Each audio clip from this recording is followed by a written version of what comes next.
3, 2, 1. Good morning, afternoon, or evening. Welcome to IdiOtBlog. This is IdiOtBlog 273. It's Friday, where I am.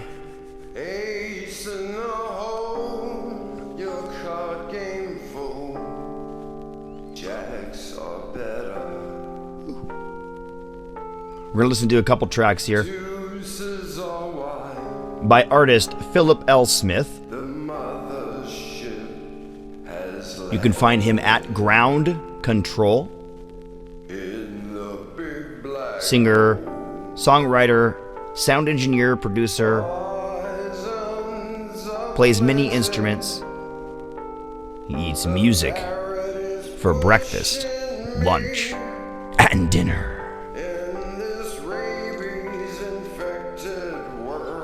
You're listening to a stripped-down version of Ace in the Hole for 1111.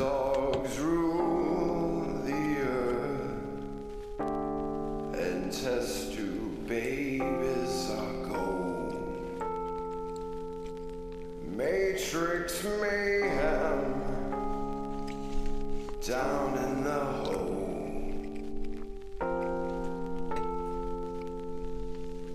but a piece of the puzzle is baffling me. Who the hell is my mother? Who created me?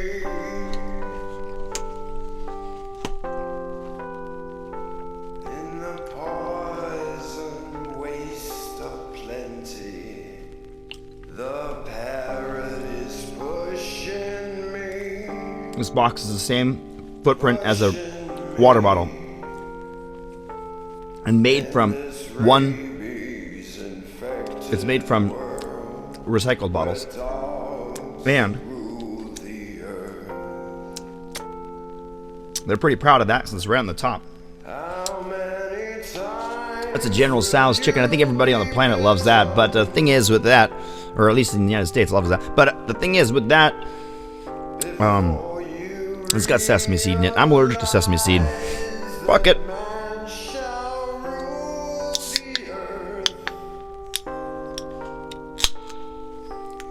Cracking the skulls of the lesser, or you'll be buried. This is one of the artists I'm a solid fan of here on the lab. And he's not only forked my work, but he's forked my wife's work. He has a track in the contest you want to check out. Not just this one, which is in the 1111 contract. He has a track called Wake Up in the November contest. And he's trying to get that one to jump on up for a couple spots. Personally, I take a little more pride in the work that was a fork of mine, especially since he just added some vocals to it, but the whole thing was really a first take, and so I really love that kind of music. First takes are you feeling lucky? I'm feeling lucky. How about some first take magic? Let's hear it. It's called The Ghost of Buckethead, as I named it. It's a tribute to Ghost by Buckethead. It's like a variation of that. The seeker is always searching, and the passenger follows him blind. Very cool. What you're hearing is my dogs. No, but what you're hearing is Philip L. Smith singing over my guitar work, bass work, drums, and then added guitar, harmonies and parts. You hear that?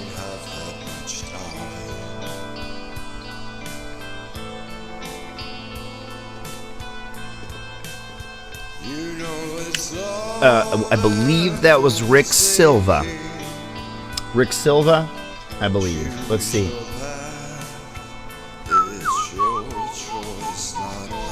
I gotta go to an original one of it that says, yeah, Rick Silva, which you can find at RIKSILVA.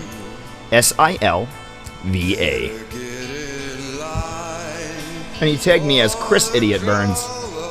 Why not? How can you survive if you don't open those eyes? 21 likes on this. That's good. That's a good count for just a day, or almost 2 days now. This is the better, beefier, neater, nicer mix. Witten found that one on my own. Yeah, that's true. You got to have a plan.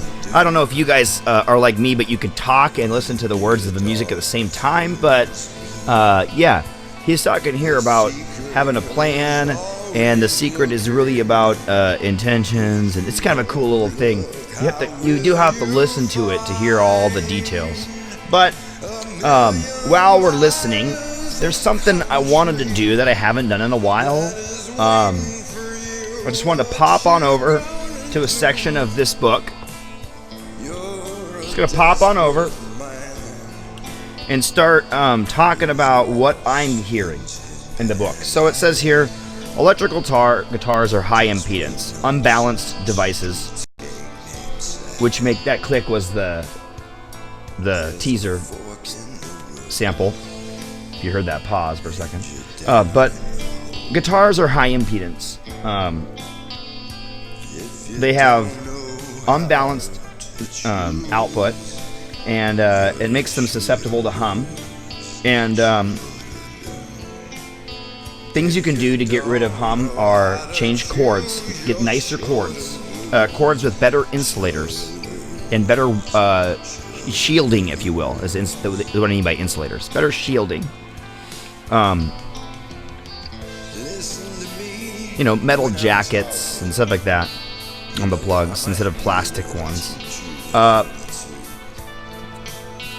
If you can, try to flip polarity or the hum polarity and stuff like that, or the ground lift switches. Try and mess with those if your amp has them. Oh, my kid's in here.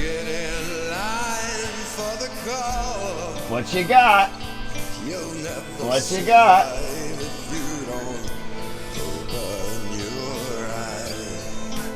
Yeah, but those switches on the amps that you might find are really helpful if you have hum coming from your wall, if you have the need for it. But usually, if you do, you're doing it in your recording studio, what you're going to want to do is you're going to want to create a better ground. You're going to want to do a new ground tap outside. If you have to, go deeper.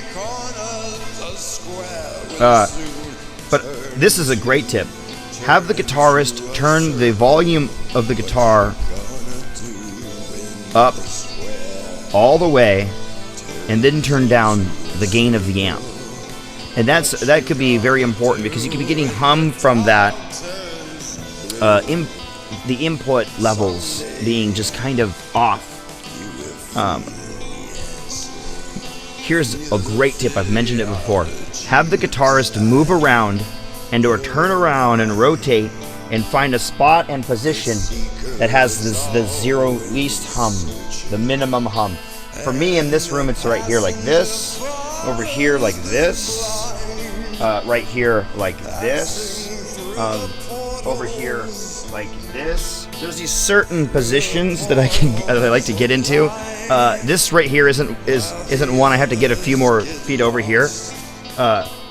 That's the difference it makes. But if I'm right here, it's humless, and so I have been sitting down and recording over here in this spot a little bit more lately because it's without hum. But I stand up and do whatever it takes to get no hum. Here's another great tip. Tap and replace any tubes that are microphonic. If power supply, filter capacitors, and the guitar amp are having issues, you'll have lots of hum. Yeah, you guys, my guitar amp that broke, it didn't break. It didn't stop working.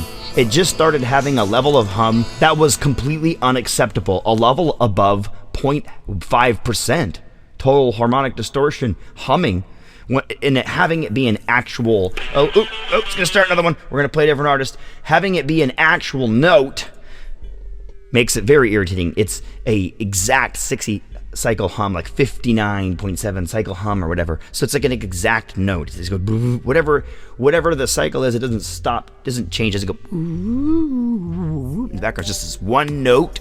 So it's very disruptive. You almost want to have to tune your guitar to that note to make it fade away. Oh, this is a previously deleted track by artist Rest in Sleep. She's out of Ontario, Canada. You can find her at RESTINSELSLEEP. Rest in Sleep, all one word. Pickering, Ontario. Ooh, crazy. So this is an old, this is an old track that got deleted, but she got it back in case anybody wanted to jump on it. But if not, she might actually toss it. She just produces a lot of music, little things here and there, and then she come in on projects with people and beef them up with her vocals.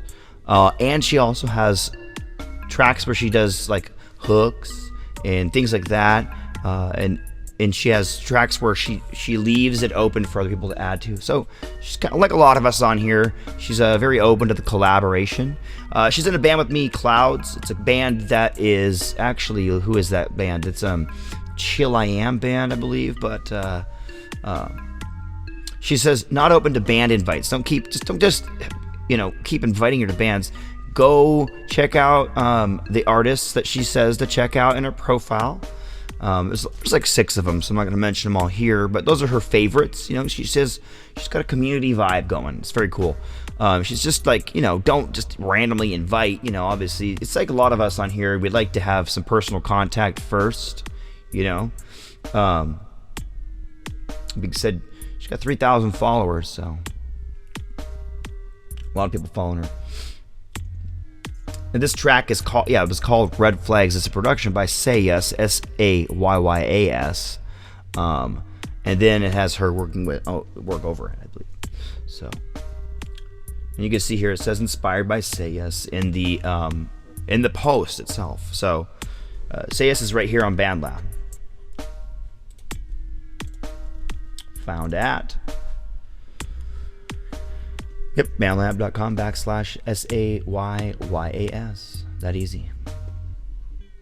This was the Body Bag rap instrumental. Next track is same artist, Rest in Sleep, and it's called Whole Clip. Comment I just saw by Gang was, oh snap.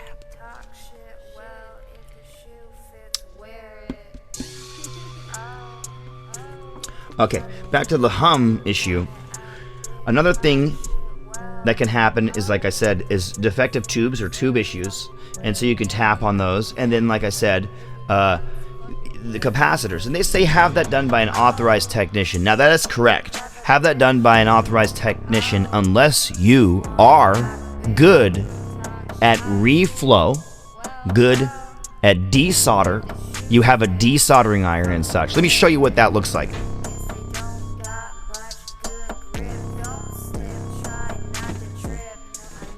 In case you didn't know, there's a whole bunch of crap up here. So, keep everything in an assortment of shoeboxes. And this is my set of equipment for soldering.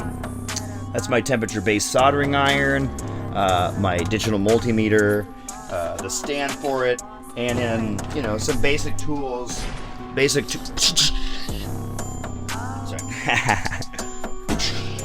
Okay. This. What is that? What's this, Chris?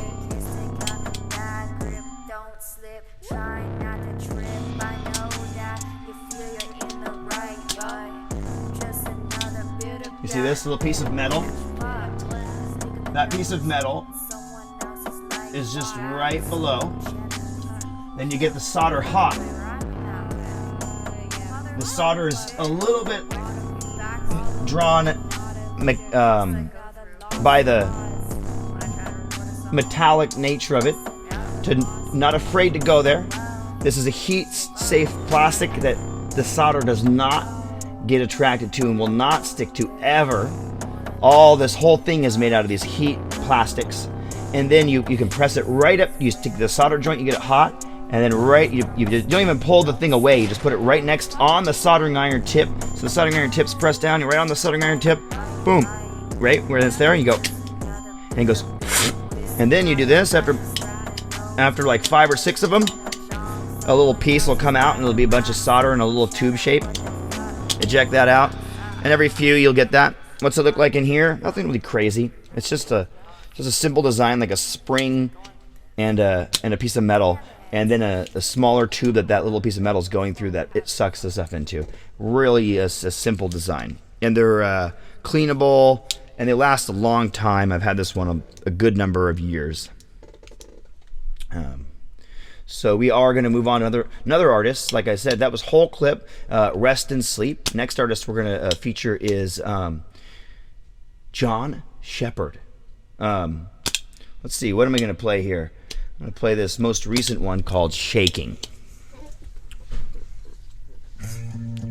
John Shepherd can be found at Ghost Forged, one word. He's out of Rock Hill, South Carolina.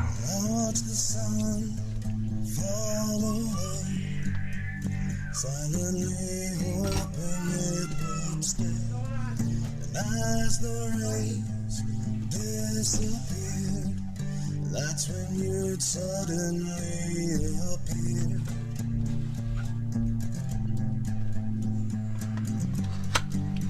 Let's see.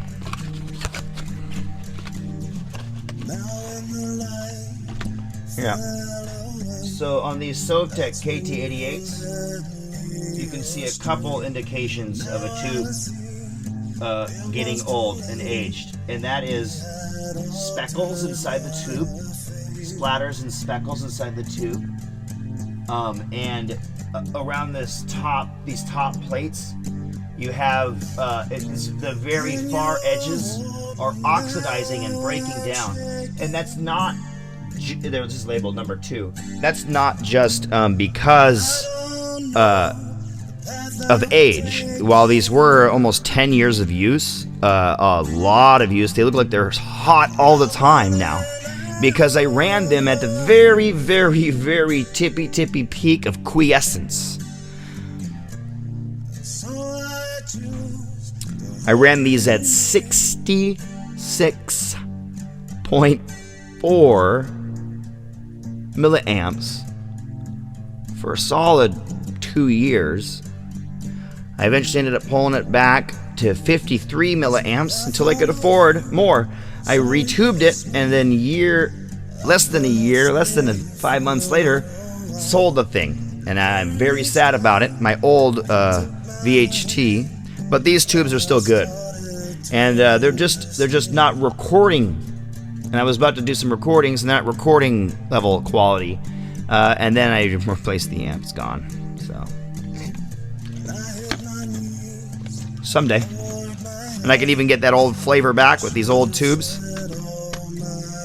6505s, they are not though. If you look at them, they are definitely they are 6505, but they're also KT88 hybrid 6505s. So they're rugged like a KT88 and open in tone like a 6505, 6550. I mean, 6505 is a PV amp.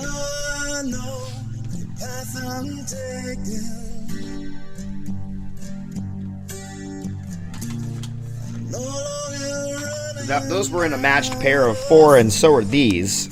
But let me open these up and show you. This is a little different of a sample. This is a 606. Same tube family, same pinout on the bottom, but much larger tube. And the thing is with this tube looks like it's brand spanking new, because it was run in the native amp the amp was designed to run these tubes, and this is the original OEM tube by the manufacturer in that amp. And as you can see, if I put those back in there, it'll look like it was never, almost like it was never used. Nah, it would have at one point. Now I got new cabs in it. Now it looks like it's been fixed by some badass who knows what he's doing.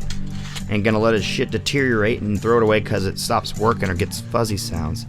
So I put that one backwards. Here's a really cool version of it where the silk screen hasn't come off for the PV name. Can you guys see that? It says PV on it. This tube says PV. It's a PV Electronics stamped 6L6. I have a few that have the PV still on it. Let me see if I can find a better one than that even. By the way, this is a cover of She Talks to Angels, which is a Black Crowes song.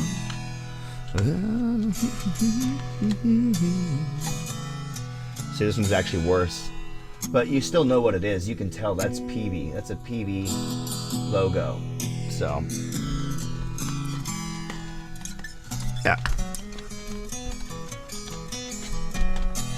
Pretty cool.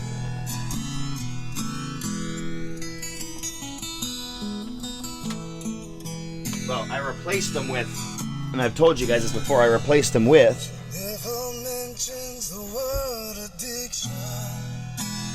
75 81As are direct replacement for any 6L6, and they'll give you about a third extra volume, so they give you 130% the volume and overhead clearance on the preamps, so you can drive the preamps a little louder too.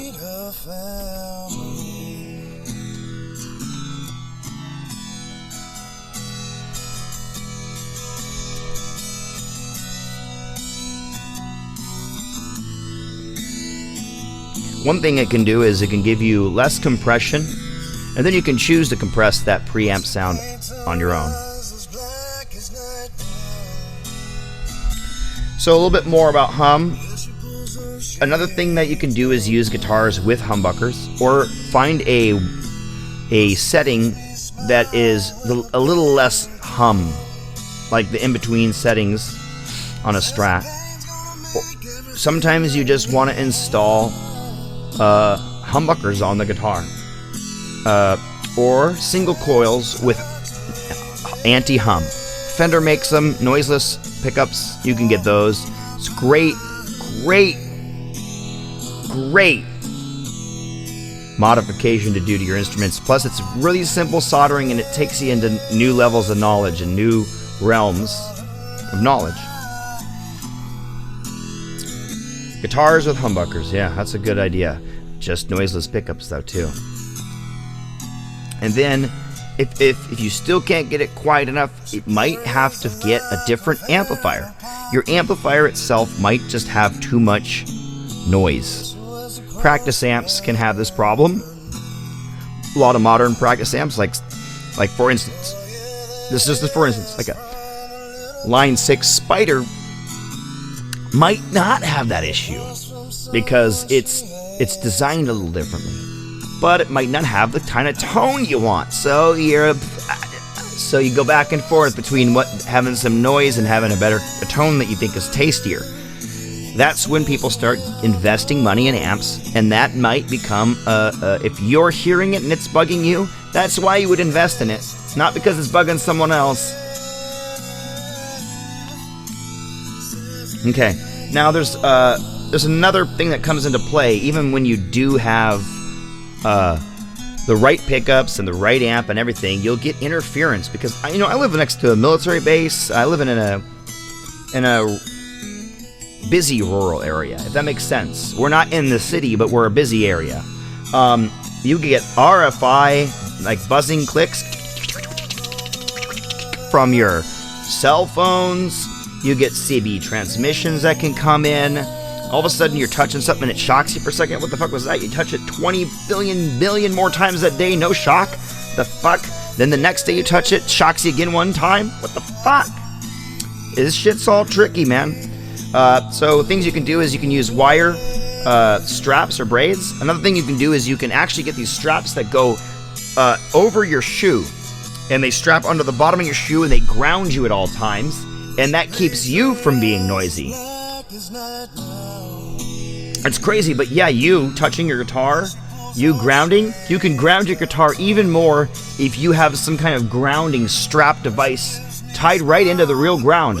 You can have something that ties to the ground and into the screw in your wall, or one of the ground pins in your wall, a plug that comes out, and all it is just the ground pin. The live pins are cut and covered with tape or something, right?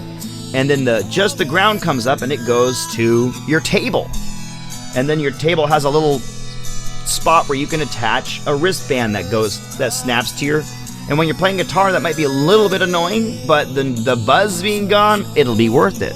This sounds crazy as fuck. Now, even crazier, you can have that wrist strap go to your actual guitar. That sounds crazy as fuck.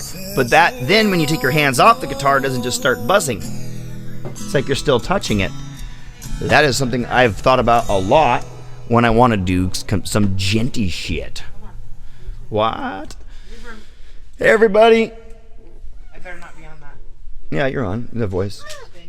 It's Daltanius. Next, you can hear Lens Flare.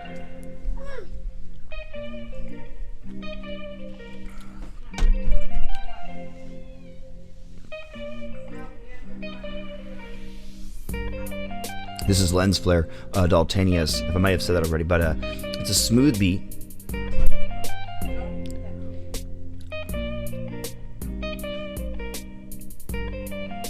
Heck yeah.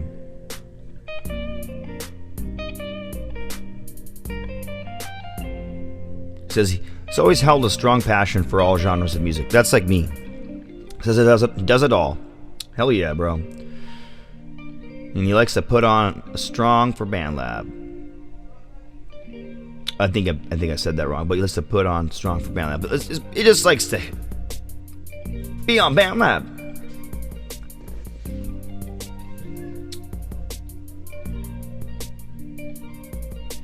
Oh yeah, Lens Flare.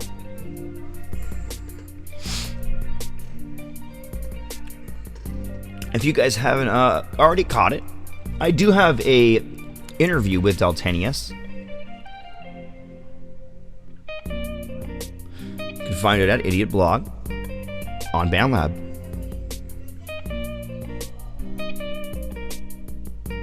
Next interview, don't know who it's going to be yet exactly. I have a feels on it. But it's going to be with me here in the room talking to somebody on a phone and just having a chat, and you'll be able to hear them, but you won't be able to see them. I will do a regular old idiot chat. Maybe one or two of them will go by, and I'm going to try and step up the game. I'm trying to find a way, if it works out, with somebody out there to do a video chat. There's got to be a couple people out there who are down to try and figure it out with me, and so I actually know there are. So I'll probably do it with some of those folks that are itching to try and figure that out themselves. It could be a learning experience for us both. That's the thing. Modern technology is always changing. You could get it all figured out, and then that program you like doesn't work on the next update. You know, so it's a lot of adaptation. So I've talked a little bit about hum and interference. I just did a random pick from this book. What page was it? Sorry. Chapter 5. It was page 86, 87. Hell yeah. Next track is, I think, what is it? Ooh, what is the next one? Tundra. I knew it was. I'm going to say it's Tundra. Yep. It's a new forkable and freebie for his collection Terra. Tundra. That is a form of Terra. Not Terror. Terra. Yeah, so maybe we'll go into some magnetic interference, electrostatic interference, other kinds of hum, and we can just keep talking about ways to get the hum in your lab down. Tons of ways. There's tons of things that we'll talk about 60 hertz interference a lot more if we and when we do this. I have another book to read from, but first, like to take a minute for myself as we blog and just listen here.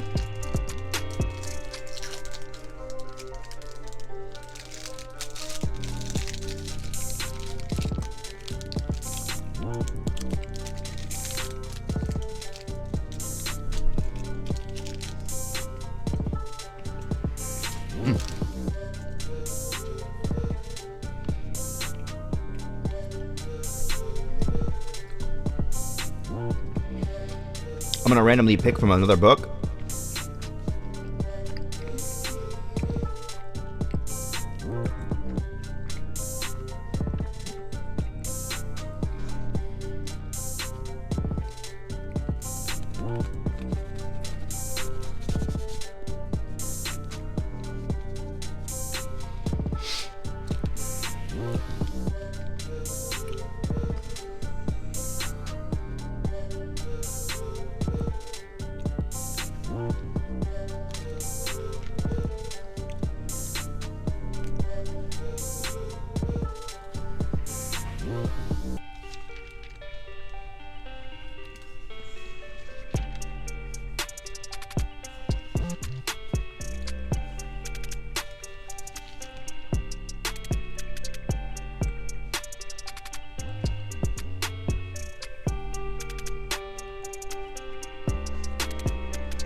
God's righteous judgment.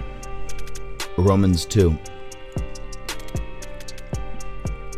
You therefore have no excuse, you who pass judgment on someone else, for at whatever point you judge another, you are condemning yourself, because you who pass judgment do the same things. Now we know that God's judgment against those who do such things is based in truth. So when you, a mere human being, pass judgment on them and yet do the same things, do you think you will escape God's judgment? Does that exalt you, exempt you? Or do you show contempt for the riches of his kindness, forbearance and patience, not realizing that God's kindness is intended to lead you to repentance? But because of stubbornness in your unrepentant heart, you are storing up wrath against yourself for the day of God's wrath, when his righteous judgment will be revealed.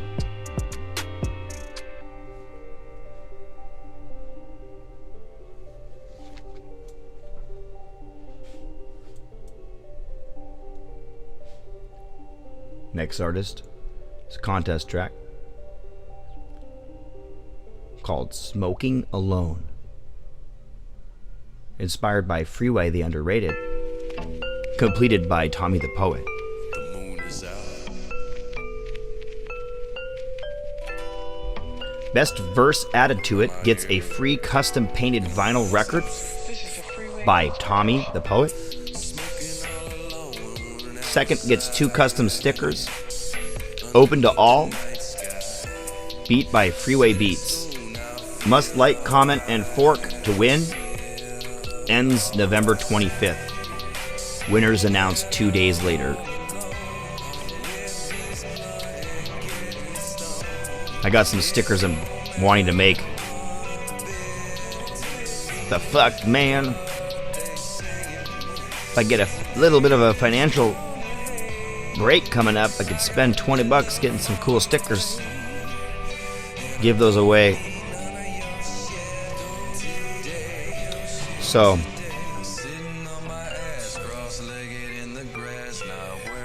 God will repay each person according to what they have done. To those who by persistence in doing good seek glory, honor, and immortality, he will give eternal life. But For those who are seeking self and who reject the truth and follow evil, there will be wrath and anger. There will be trouble and distress for every human being who does evil. But the glory, honor, and peace for everyone who does good. For God does not show favoritism.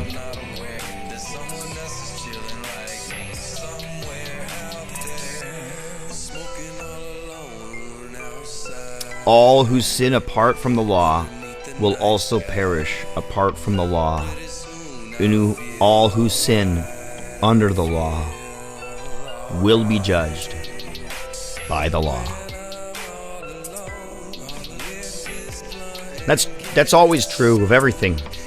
I hope that you guys can dig what I'm saying here. What the Bible's been saying, it says, if you live by no rules, you'll die by the chaos. And if you live by the rules, you'll be judged by how well you did within those rules. And for your mistakes, there is not denial, but wrath and pain to endure. You will not be on his path in this world as long as you could have. You will not have as many good things in this life as you could have. Don't take it like I'm telling you. I'm not making this shit up. It's already been written for 2,000 years. Or so. Roughing it there. We don't exactly know when it was written down. But it is written!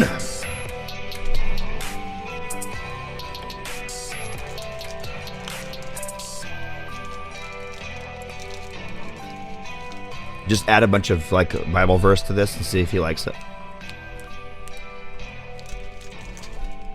Oh wait, I already did that. Next track I want to play by him. Well, doesn't matter. This is what we're getting. Yeah. Good seas, bad seas, good seas, bad seas, good seas, bad seas. I feel like I'm bag breathing. Good seas, bad seas, good Love it. seas, bad seas, good seas, bad seas. I feel like I'm bag breathing. I guess that isn't really fair because you went 3 straight at 8 and 8. Since then, every other season is a danger to my patience. What? Then I get a little down when I look up at Jerry's frown. Suddenly I'm pounding on the ground. I don't want to see us losing our hometown. It's a process. It's a process. Nice. I'm sick of all this nonsense. Just get us to the final contest. You need to get a little more. We're getting to the end of the blog here. It's going to be the last track. Cool track to have. It's called Clap Off by Tommy_the Poet. You can find it at BandLab.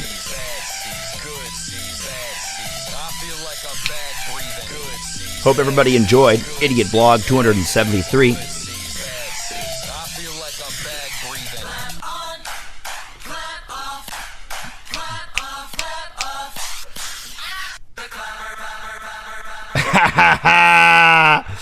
All right, everybody. Remember, we are music. That is the blog.